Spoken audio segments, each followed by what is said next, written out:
When I contacted Senator McGinnis the next day, I sent him an email. And this is why I asked Senator McGinnis.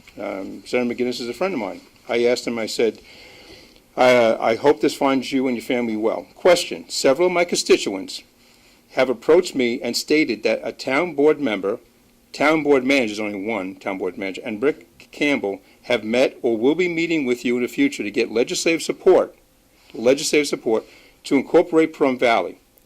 I stated to those who confronted me that you always believed in the people making the choices. I know the names of the town people. I'm just checking as to the reliability of the rumor, which may be factual. If you could please share with me what information you can either way. His response, the rumor is true. Those folks asked for a meeting to discuss the process. Of course, I will accommodate, but I have always supported an advisory vote. Be well. Then I asked if the meeting was on Friday. He acknowledges yes, it was. All I'm stating is the information that came to me. It's kind of interesting. Mr. Kobarger mentions that I didn't give him a phone call, but how come we didn't talk to Jim Bobeck, who's the chairman of the incorporation study, and didn't give him a call or a heads up that this is the process they're going to do? It was subversive. There's no explanation except that, and it was an attempt by them to bypass the vote, to get a BDR, to go past the vote, do it by a survey or polling, which is not accurate. It should be done by the voters, and decide what direction they want to go in. It's not a decision that should be made by a poll or survey. Our elections don't operate that way. Neither should government. Our government operates by the vote of the people, the consent of the people, and that's where he is. Maybe because he's not elected official, maybe he doesn't understand that. But as someone who gets their job by the vote of the people, I understand that process very well.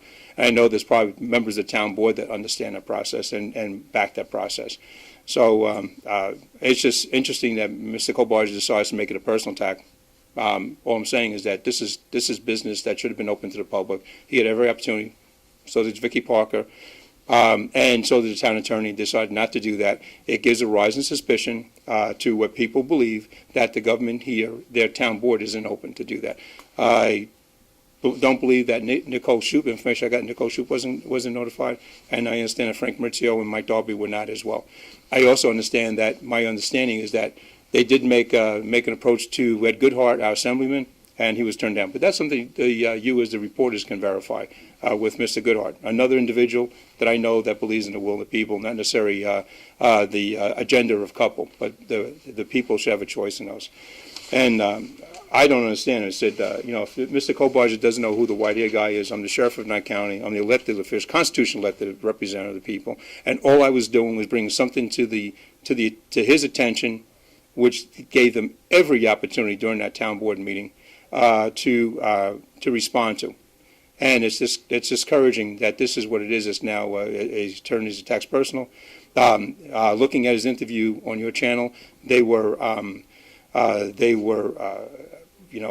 arrogant responses, and they were something that basically he doesn't believe that the people should know what's going on. It's funny that the county manager reports what he does to the county commissioners and to the people of Nye County, and we should have that same response for our town manager as well. But that's going to be up to the people to make those decisions, to decide what they want to do. I just brought it to the forefront, and I'm just bringing to you the facts that as I know them. And how come an individual want to get marijuana on the ballot, that the town seems to be somewhat hindered to get something moved forward in a legitimate fashion to the vote. Right now, it's too late to get on the vote, and they know that. They should have went through this in July. But for them not to do the homework, and all it does, I just looked at NRS. I contacted the county clerk and asked if this could be done, how this done. They had to go through the commission. He said, nope, any government, anything, political subdivision, quasi-public or public, can bring it up. Well, he mentioned in your report that he was being diligent in his job. I'm apparently not that diligent. It only took me a phone call, which seems to be something, a phone call. He didn't call up the incorporation chairman. I don't know if he called the client clerk or not. I didn't ask Sam Molino. I was asking a question. And then she gave me a response. I said, has there ever been anything done where a town board of government put anything on the ballot? She said, oh, yes. The most recent one was the tax levy. I asked the county commissioner if they put it on for the county vote to approve. And they go, nope, that's within the purview and the responsibility of the town. I don't know. And that gives rise to a lot of questions. many questions that I think the people have to ask, and that they have to answer for. I don't understand what the secrecy is all about. What's your take, Sheriff, real quickly on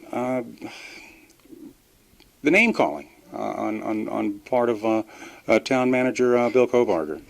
Well, if he says that to a elected official, if that's his demeanor, elected official on TV, what is he saying about average Jane and John Q. Public? That's the problem I have. He can call me out. I'm kind of used to it. It comes with the territory.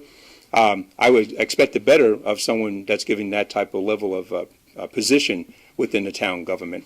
But what is he saying about the average John Q. Public? They seem to dismiss those people.